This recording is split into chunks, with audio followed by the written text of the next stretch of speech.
ஒரு ஜோதிடர் சம்மந்தமே இல்லாம ஒரு மருத்துவ ஜோதிடத்திலேருந்து ராகங்கள்னு இப்படி ஒரு ட்ராக் எடுக்கிறப்போ, எனக்கு என்ன தோணுதுன்னா, ஒருவேளை இந்த அஸ்ட்ராலஜர்ஸ் எல்லாரும் அந்த காம்படிட்டர் ஜாஸ்தி ஆயிட்டாங்களோ! அதனால நம்ம ஒரு ஒரு புது ட்ராக் எடுப்போமோ! அப்படிங்கிற மாரி தோணுது. ஒருவேளை இது புது ட்ராக்குக்காக ட்ரை பண்ணதா அப்படின்னு கேட்கிறேன். இது புது ட்ராக்கை கூட எடுத்துக்கலாம். இருக்கலாம், தப்பு இல்ல.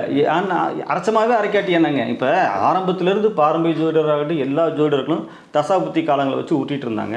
அப்புறம் இப்போ கொஞ்சம் அதுக்கப்புறம் வந்து இந்த தோஷம், சாபம் அது இதுன்னு சொல்லி உருட்டுறாங்க. அதுவும் சில பேர் நிறைய பேர் ஏற்றுக்கிறது இல்லை. இப்போ நான் வந்து தோஷம், சாபம் எதுவுமே நாங்கள் சொல்கிறதில்ல. அப்போ மக்களுக்கு செலவில்லாமல் ஒரு பிரச்சனையில் இருக்கிறாங்க. அது சில கிரகங்கள் அவங்க ஜாதகத்தில் சில இடங்களில் பிளேஸ்மெண்ட் ஆகிருக்கும் பொழுது அது குறித்த நோய்களை கொடுக்குது அப்படின்னு நம்ம எடுக்கிறோம். அது அவங்க பிரச்சனையாகவும் இருக்காங்கன்னு வச்சுக்கோங்களேன். நம்ம பரிகாரமாக யாருக்குமே இது சொல்ல போகிறதில்ல. இந்த ட்ரீட்மெண்ட் பண்ணுறீங்க, அதோடு சேர்த்து அதுக்கான கிரகங்களுக்கான அந்த ராகங்களை கேட்கும் பொழுது அவங்க மனசில் ஒரு மனதளவில் ஒரு மாற்றம் ஏற்பட்டு ஒரு பாசிட்டிவ் வைப்பு தானே. இது ஆட்டோமேட்டிக்காக வந்து அவங்க இந்த ஃபிசிக்கலாக அவங்க ட்ரீட்மெண்ட் எடுத்துகிட்டு இருக்காங்க, மென்டலாகவும் அதுக்கு தயாராகும் பொழுது அதற்கான இந்த சிக்கல் சீக்கிரம் குறையுது அப்படிங்கிறது நம்ம அனுபவத்தில் பார்க்குறோம்.